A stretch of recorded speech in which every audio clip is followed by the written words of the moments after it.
Hey everyone, welcome back to Travel Shield. First, a quick context.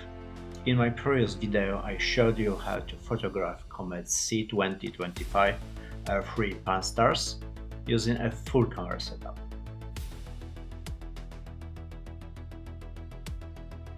And honestly, that's still my preferred way. I personally use cameras like my Pentax K-1 because nothing beats full frame quality and control. But let's be realistic. Sometimes you don't have your camera view, or you're traveling light, or the opportunity just appears unexpectedly. And in those situations, your smartphone might be the only tool you have. So today, I show you how to use it properly, not just quick snapshots, but actually controlled astrophotography workflow on a phone.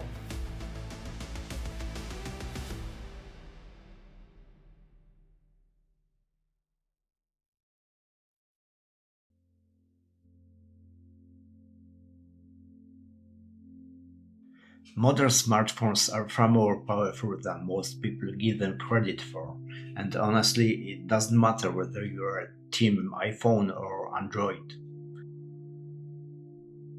I personally use the Samsung Galaxy S24 Ultra, mainly because it delivers excellent photo quality without requiring me to sell a kidney like some other options.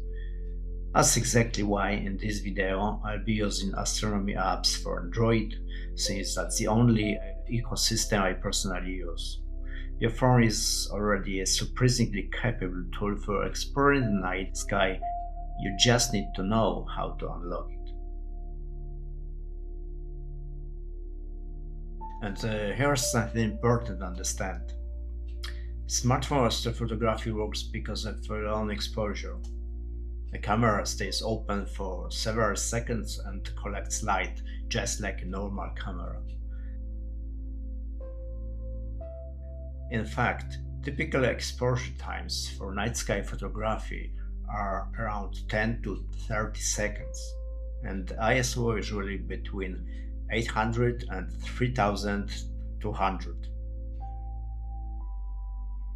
That's exactly the range we'll use for comet photography.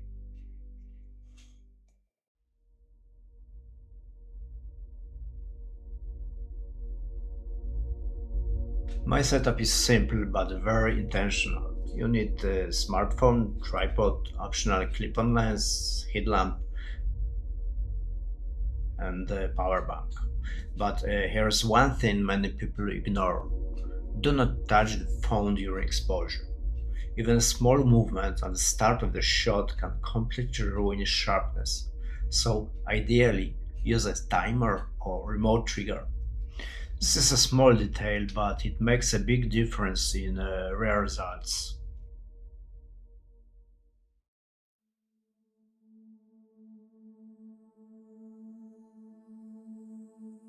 Apps are worth turning your phone into a real tool, but the key is not the app itself. The key is manual control. You need control over ISO, shutter speed, focus. And if your default camera doesn't allow that, use a dedicated app. Without manual control, you are just guessing. On iPhone, for example, nightcap camera or pro camera. On Android, what I use, built-in Pro Mode plus Expert RAW or Pro Cam X. But the real game changers are Surveyor. This lets you plan composition in advance. You can align the comet with landscape features. SkySafari. This gives you precise positioning in the sky, and I use both every single time. And finally, my latest discovery, the PhotoPills app. It's similar to Surveyor but much more powerful, and I will focus on it at the end.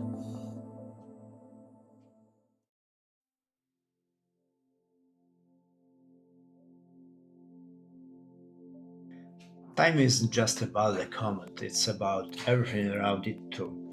You can have the perfect comet and still end up with a terrible photo if the sky decides not to cooperate. First and most important, darkness. The best nights are around the new moon. Why? Because the moon is basically a giant sky lamp, and when it's out, it happily washes away all those faint, beautiful comet details you actually came for.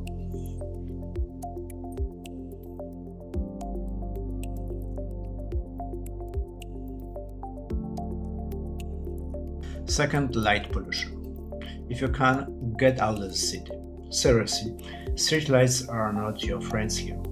Find a darker spot, look for an open horizon, and suddenly your images improve more than any fancy settings ever will. It's the cheapest upgrade in astrophotography, just drive somewhere darker.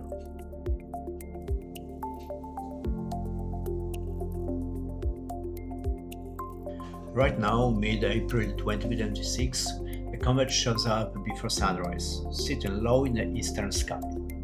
So yes, this is a wake up at the unreasonable hour situation.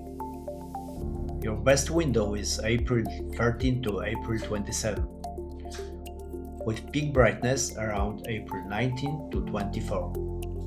That's when you want to be out there, pretending you enjoy mornings.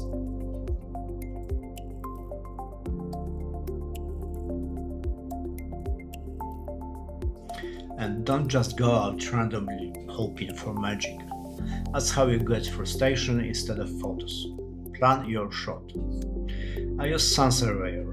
Check the comet's altitude, sunrise timing, and how the terrain lies up. It might sound excessive, but this is exactly what separates random snapshots from shots that actually look like you knew what you were doing.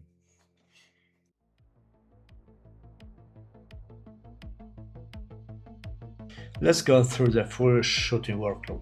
This is where things actually start to matter. First, setup. Use a tripod, and I mean actually stable, not it kind of stand if I don't breathe near it. If your phone has a 2 or 3 second timer, use it. Pressing the shutter by hand is a great way to introduce just enough vibration to ruin everything. Also, try to level your phone and include the horizon if possible. It just makes the shot feel more intentional and less like you accidentally dropped your camera mid-exposure.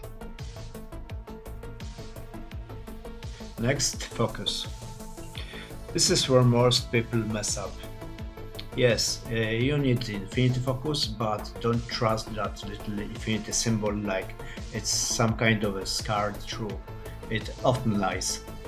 Instead, zoom in on a bright star and adjust focus manually until it becomes the smallest, sharpest point possible. That tiny step? That's the difference between cool I see something and actually sharp astrophotography. Now let's talk about the settings. Start with ISO 800 to 3200. Exposure 10 to 20 seconds. White balance around 4000K. Smartphones have small sensors, which means if you push ISO too far, your image turns into a noisy, messy very quickly. If your sky is dark, lower ISO. If it's brighter, raise it slightly. There is no magic settings. You have to test and adjust. Yes, even if you're hoping for a shortcut. Now the part most beginners skip, and then wonder why their images look bad. Multiple shots. This is not optional, this is a technique. Take 20 to 50 images. Why? Because it reduces noise, improves signal, and reveals fine details, like the comet's tail. This process is called stacking and it's basically cheating, but in a smart scientific way. Some apps like Nightcap can do it automatically. On Android, you will usually stack later manually, which actually gives you more control if you are willing to put in a bit more effort. Now for the foreground. Take a separate shot for the landscape using lower ISO and shorter exposure. Otherwise, you will either blow out highlights or end up with a noisy, ugly foreground. And yes, this means you'll combine images later. Welcome to astrophotography.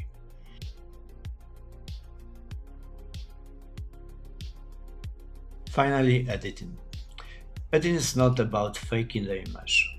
It's about revealing what your camera already captured, but hid behind noise and limited dynamic range.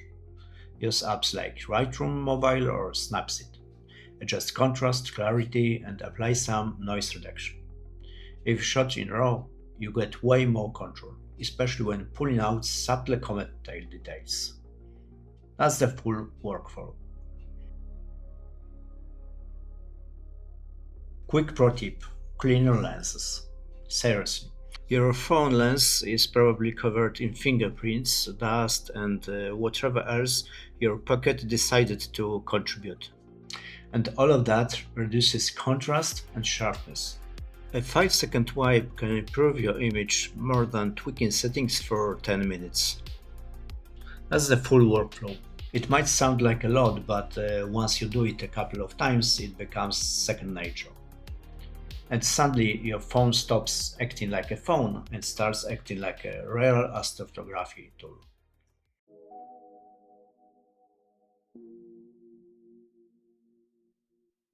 Before going out, I want to show you one more tool that I recently discovered, and honestly, it's incredibly powerful.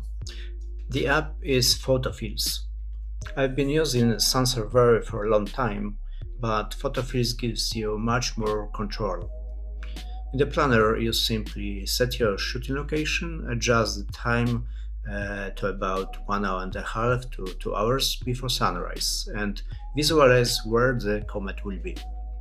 But the real advantage is this: you can plan your foreground composition precisely, and then align everything so the comet appears exactly where you want it in the frame. This means you are not guessing anymore, you are designing the shot before you even go outside.